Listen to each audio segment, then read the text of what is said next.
Govorija stari da se nikad ni poljoprivredni mreža se obogatija, samo dela ima. A dobro, šparajmo da će doj foršiktiv daž, ne znam čad bi rekao. Proljetna suša ne ide na ruku maslinarima. Još je malo vremena preostalo do cvatnje, a vode nema. Sad će se dela ulikama, sad ja ću doj orati jer više ne čekam daž, jer moram končimo još pokriti, još one, kad ti vražiš da ih daž od drugega mjeseca, ni pa kako treba. I sad ću orati i ćemo moliti Boga da dojde jedan daž, kako neki zna kako će neke cvatnja biti. Me strah da će bi povražu ko ne dojde jedan štabija daž. Prije kraja mjeseca, jer do kraja mjeseca mislim da bi to trebalo bi moglo i puknuti cvit. Ćemo vidjeti. Ali situacija ni baš ne slatka jer čad to je palo 5 litri vode, to ni neke prah zmočilo. Nismo mali dažda tu, barem mi tu u okolicu Vodnjana, ne pamtim ja da je takva suša bila. Na ulitno doba, ma ne na proljeće. Lani bilo vode i anke za to lito. Da, lani je bilo vode previše. To lito suša, ma sad da ti rečem. Niš najbolje ležati u oštariju, pojti igrati brišku trešete. U masliniku je već obavljena jedna zaštita, i to protiv paunovog oka. Sad se već razmišlja o idućoj zaštiti i prihrani koju valja odraditi prije otvaranja cvjetova. Trenutno je maslina se nalazi u fazi resanja. U principu u cijeloj Istri vidimo da za razliku od prošle godine su se masline dobro napunile sa resama. Na većini sorata je tako.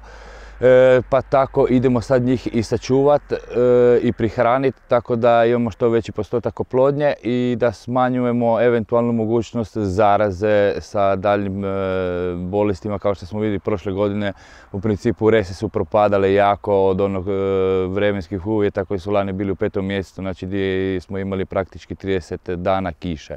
Sad u tom trenutku pratimo i moljac. Vidjeli smo da taj moljac je bio veliki let prošli tjedan tog moljca, zatim on će sad krenuti sa ovom pozicijom, znači stavit će svoja jajašca na resicama koje će raditi štetu. To je ta prva generacija moljca, odnosno cvjetna generacija koju moramo suzbiti što više kako bi mogli u sljedećoj generaciji, znači plodna generacija, koja je ta druga generacija moljca, da ga se u tom trenutku zateknemo što manje jer je i ta generacija i ekonomski najštetnija, odnosno ona nam direktno smanjuje prinos jer svaki moljac koji će se roditi to je jedan plod manje. Od ove godine uži izbor zaštitnih sredstava. Izbačene su neke aktivne tvari koje su nam bile dosta potrebne u tom trenutku, baš za suzbiti generaciju na plodu.